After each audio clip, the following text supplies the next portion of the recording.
형제들아, 내가 법하는 자들에게 말하노니 너희는 그 법이 사람이 살 동안만 그를 죽어내는 줄 알지 못하느냐. 남편 있는 여인이 그 남편 생전에는 법으로 그에게 매임받으나 만일 그 남편이 죽으면 남편의 법에서 벗어나느니라. 그러므로 만일 그 남편 생전에 다른 남자에게 가면 음녀라. 그러나 만일 남편이 죽으면 그 법에서 자유롭게 되나니 다른 남자에게 갈지라도 음녀가 되지 아니하느니라. 그러므로 내 형제들아, 너희도 그리스도의 몸으로 말미암아 율법에 대하여 죽임을 당하였으니 이는 다른 곧 죽은 자 가운데서 살아나신 이에게 가서 우리가 하나님을 위하여 열매를 맺게 하려 함이라. 우리가 육신에 있을 때에는 율법으로 말미암는 죄의 정욕이 우리 지체 중에 역사하여 우리로 사망을 위하여 열매를 맺게 하였더니 이제는 우리가 얽매였던 것에 대하여 죽었으므로 율법에서 벗어났으니 이러므로 우리가 영의 새로운 것으로 섬길 것이요 율법 조문에 묵은 것으로 아니할지니라. 그런즉 우리가 무슨 말을 하리요? 율법이 죄냐? 그럴 수 없느니라.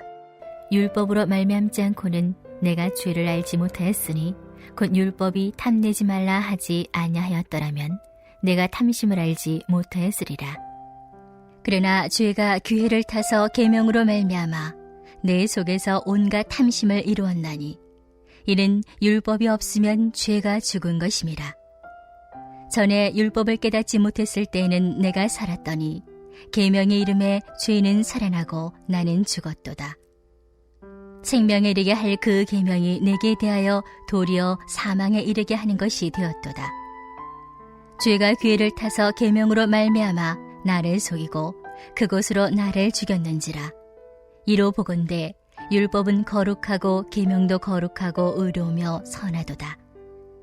그런즉 선한 것이 내게 사망이 되었느냐? 그럴 수 없느니라. 오직 죄가 죄로 드러나기 위하여 선한 그것으로 말미암아 나를 죽게 만들었으니 이는 계명으로 말미암아 죄로 심히 죄되게 하려 함이라. 우리가 율법은 신령한 줄 알거니와 나는 육신에 속하여 죄 아래 팔렸도다. 내가 행하는 것을 내가 알지 못하노니 곧 내가 원하는 것은 행하지 아니하고 도리어 미워하는 것을 행함이라. 만일 내가 원하지 아니하는 그것을 행하면 내가 이로써 율법이 선한 것을 시인하노니 이제는 그것을 행하는 자가 내가 아니요 내 속에 거하는 죄니라. 내 속 곧 내 육신에 선한 것이 거하지 아니하는 줄을 아노니 원함은 내게 있으나 선을 행하는 것은 없노라. 내가 원하는 바 선은 행하지 아니하고 도리어 원하지 아니하는 바 악을 행하는도다.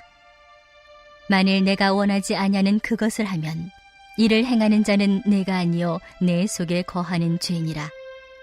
그러므로 내가 한 법을 깨달았노니 곧 선을 행하기 원하는 나에게 악이 함께 있는 것이로다.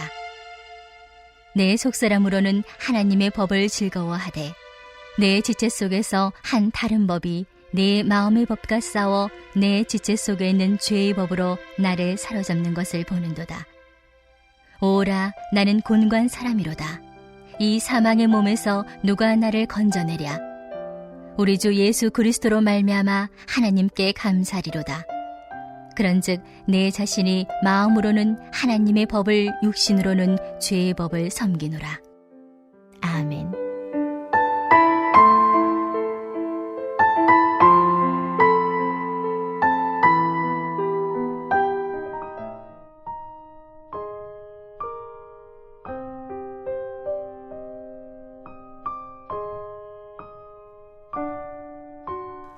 우리가 2월 달에 2월 마지막 주일날 성경 퀴즈 대회 할 때 7장 24절 25절도 반드시 나오게 될 것입니다. 다른 사람한테는 말해주지 말고 여러분만 알고 계시기 바랍니다. 새벽에 나오시거나 새벽기도 설교를 잘 듣는 분들이 조금은 혜택이 있어야 되지 않겠어요? 열심히 나와서 기도하시는데 7장을 읽고 나면요 사실은 8장까지 연결해서 보는 게 좋습니다. 그래서 제가 로마서가 5, 6, 7, 8이 중요하다. 물론 다른 장도 중요하지만 새벽은 우리를 솔직하게 만듭니다. 새벽부터 마음이 그렇게 분주한 사람 없거든요. 새벽에 기도하러 나오시면 하나님, 내 분주함에 내가 빠지기 전에, 우리는 시간이 좀 지나면 해가 뜨고 내 할 일이 생기고 하면요, 분주함에 빠집니다. 그 분주함에 빠지기 전에 하나님 앞에서 우리 마음이 솔직해지는 시간이 저는 새벽이 되었으면 좋겠습니다. 그 솔직함 중에 하나는, 하나님, 사실은 제가 이런 의미에서는 죄인이 맞습니다. 여러분, 사람들은 다른 사람 앞에서 죄를 잘 인정하지 않습니다. 웬만하면 나는 괜찮은 사람이라고 생각하고 또 그렇게 살아가려고 노력하고, 근데 어느 날 깨닫습니다. 언제 깨닫냐?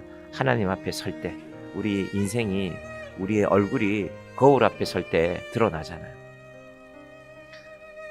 오랜만에 사람들을 만나면 1년, 2년 만에 누군가를 보면 이분이 얼굴이 좀 변했구나 하고 우리가 느끼잖아요. 사실은 우리가 다른 사람 얼굴은 잘 보지만요, 내 얼굴은 날마다 보기 때문에 잘 모릅니다. 특히 겉으로 보이는 얼굴 말고 우리 영혼의 얼굴, 우리 영혼의 상태를 늘 말씀에 비춰보는 것입니다. 그런 의미로 율법을 주셨는데 이스라엘 사람들은 착각했어요. 이 율법을 잘 지키면 우리만 구원받는다. 그래서 이스라엘 사람들이 일컬어서 선민이라고 불렀습니다. 자기들이 부른 거죠. 우리는 선택된 사람들이다. 그 선민의 제일 큰 증거가 뭐냐 하면, 아브라함을 봐라.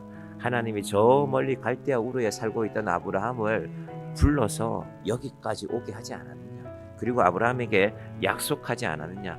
네 자손을 저 하늘의 별들처럼, 창세기 15장 말씀인데, 하늘의 별들처럼 많게 하겠다. 그 별이 바로 우리다. 틀리지 않은 것 같죠.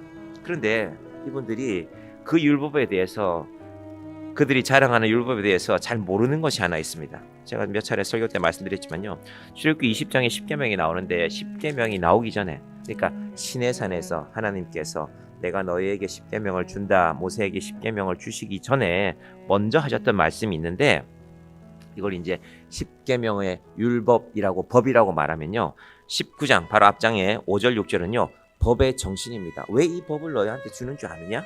19장 5절 6절 출애굽기입니다. 구약성경 110면에 있는 말씀 제가 읽어드립니다. 세계가 다 내게 속하였나니 너희가 내 말을 잘 듣고 내 언약을 지키면 너희는 모든 민족 중에서 내 소유가 되겠고, 너희가 내게 대하여 제사장 나라가 되며 거룩한 백성이 되리라. 너는 이 말을 이스라엘 자손에게 전할지니라. 제사장 나라가 된다, 거룩한 백성이 된다라는 말은 하나님이 이스라엘을 대표로 선택한다는 것입니다. 군대 가서 무슨 훈련을 하면, 총검술 같은 것을 하면요, 앞에서 먼저 보여주는 조교가 있습니다. 우리가 보면 와 해요. 야, 저렇게 잘하는구나. 그거 힘든데. 근데 그게 그냥 잘하는 게 아니라요, 열심히 훈련합니다. 제가 논산훈련소에서 아침 6시에 기상인데 새벽 4시에 연명장 저 구석에서 무슨 소리가 들려요. 무슨 소린가 하고 제가 화장실에 근무 마치고 화장실에 다녀오는 길에 유심히 보니까요, 그날 우리한테 시범 보일 조교가, 그 조교가 이등병이에요. 우리한테는 엄청 큰 소리 치지만 작대기 하나예요. 작대기 하나. 우리는 항상 저 보잘것없는 작대기 하나라고 부르는데, 그 작대기 하나가 얼마나 열심히 하는지, 연습하고 나서 6시 기상하고 나서 화장실 갔는데 그 조교 얼굴을 보니까요, 땀이 완전히 젖었어요. 추운 날이었는데 2월이었거든요. 제가 2월 달에 군대 갔는데, 야, 저렇게 열심히 연습해서 우리한테 보여주는구나. 하나님이 그걸 원하셨어요. 너희가 모범이 좀 돼보지 않을래? 군인들한테 총검술을 가르치려면 모범이 되는 사람이 있어야 될 거 아닙니까? 저렇게 잘하는 사람이 있어야 우리가 따라하죠. 그걸 원했던 것인데 이스라엘 백성들은 자기들만 선택했다고 착각했습니다. 바울이 그 얘기를 하니까 유대인들은 계속 싫어했습니다. 그래서 바울이 지금 로마에 있는 교인들에게 편지를 쓰기 때문에 또 다른 의미로 오늘 이야기를 합니다. 어떤 얘기를 하는가? 자, 7장 1절 보시면요, 형제들아, 내가 법 아는 자들에게 말하노니 너희는 그 법이 사람이 살 동안만 그를 주관하는 줄 알지 못하느냐? 우리나라는 조선시대까지만 해도 여인이, 여자분이 결혼해서 어느 가정에 가게 되면 말하자면 그 집 귀신이 됐잖아요. 너는 남편이 죽어도 우리 집에 돌아오지 못한다. 그래서 뭐 연려문이라는 거 세워지고 그랬죠. 로마는요, 2000년 전에 법이 달랐습니다. 남편이 죽으면 살아야지 그 여인을 어떻게 할 건데 다른 남자한테 결혼해도 된다라는 법을 만들었습니다. 대단한 나라죠. 그 로마의 법이 오늘날 세계 많은 나라의 근간이 된 것인데, 자, 법 아는 자들에게 말하는, 너희가 법 알지 않냐? 로마 법이 있지 않냐? 바울도 로마 시민권을 가진 사람이기 때문에 로마 법을 압니다. 사람이 그 법이 사람 살 동안만 그를 주관하는 것이다. 그러면서 이제 결혼 이야기에 여자의 이야기를 하는 것입니다. 2절 같이 봅니다. 남편 있는 여인이 그 남편 생전에는 법으로 그에게 매인받으나 만일 그 남편이 죽으면 남편의 법에서 벗어나느니라. 자, 여기서 중요한 포인트가 하나 있는데, 남편이라는 것은 지금 현재 우리가 세상에서 살고 있는 상황입니다. 세상에 살고 있는 상황, 세상의 여러 가지 것들에 우리가 매여 있죠. 그런데 로마 시대에도 남편이 있을 때는 그래야 되지만 남편이 죽고 나면 괜찮다. 근데 이제 남편이 죽어야 말이죠. 남편이 오래 사는데 잘 안 죽는데 사람은 아유, 남편들 들으면 큰일 나겠네. 자, 남편이 죽어야만 자유로워지는 게 아니라 한 가지 방법이 더 있다. 이제 그 부분 뒷부분은 제가 한꺼번에 설명할게요. 네가 죽으면 된다는 겁니다. 예수 안에서. 그게 이제 7장의 쭉 내용입니다. 그럼 다른 사람 잘 안 바뀝니다. 다른 사람, 아유, 저 사람이 좀 저랬으면 좋겠는데, 저분이 좀 저렇게 바뀌면 좋겠는데, 저분이 좀 말을 예쁘게 했으면 좋겠는데, 저분이 저렇게 이렇게 들쭉날쭉하지 않았으면 좋겠는데, 목회를 해보면 제일 힘든 게요, 사람을 만나야 되는 겁니다. 근데 사람이 일정하지가 않아. 하나님의 말씀은 일정한데 사람들은 아유, 목사님은 좋겠네요. 성경책도 많이 보고. 순진한 분들은 그런 말씀하세요. 예, 성경책만 보면 참 좋죠. 그런데 하나님이 목회라는 자리는 사람을 만나게 하셨습니다. 자, 3절까지 일단 가봅니다. 그러므로 만일 그 남편 생전에 다른 남자에게 가면 음녀라. 그러나 만일 남편이 죽으면 그 법에서 자유롭게 되나니 다른 남자에게 갈지라도 음녀가 되지 아니하느니라. 이게 로마의 일반적인 법입니다. 하나님께서 로마 교회 성도들에게, 그런데 그것만 볼 것이 아니라 이제 뒷부분을 제가 한꺼번에 설명하면, 네가 죽으면 되지 않냐, 왜 남편이 죽기만 기다리느냐, 하나님 안에서, 말씀 안에서, 예수 안에서. 예수가 그렇게 했거든요. 예수님께서 내가 죽을게. 로마 황제는 내에게 나의 뜻에 거역하는 자들을 다 죽여버린다. 그러면 평화가 오지. 그게 로마의 평화라면, 예수의 평화는, 예수님의 평화는 내가 죽을게. 내가 죽어서 너희를 살리겠다. 그 예수를 하나님께서 우리에게 보내셨다는 것입니다. 그런데 너희가 끝까지 그 율법만 붙들고 있겠느냐? 나는 이거 지켰으니까, 나는 이거 했으니까. 우리의 믿음이 로마서 7장에 매여 있는 믿음이 되지 않기를 바랍니다. 23절 보시겠습니까? 내 지체 속에서 한 다른 법이 내 마음의 법과 싸워 내 지체 속에 있는 죄의 법으로 나를 사로잡는 것을 보는도다. 세상의 법으로는, 로마 7장의 표현에 따르면, 로마 7장의 법에 따르면 남편이 죽기만을 기다리지 말고 당신이 죽으면 된다. 그 얘기를 바울이 하고 있는 것입니다. 그런데 바울의 결론이 재밌습니다. 이렇게 해놓고 바울이 나는 잘 지켰으니까 너희도 잘 지켜 하고 끝내지 않습니다. 바울 자신을 돌아보니까 쉽지 않더라는 것입니다. 그것이 24절과 25절입니다. 시작. 오호라, 나는 곤고한 사람이로다. 이 사망의 몸에서 누가 나를 건져내리라. 내가 알고 있는데, 나도 알고 있는데 잘 안 된다는 것을 나도 안다는 것입니다.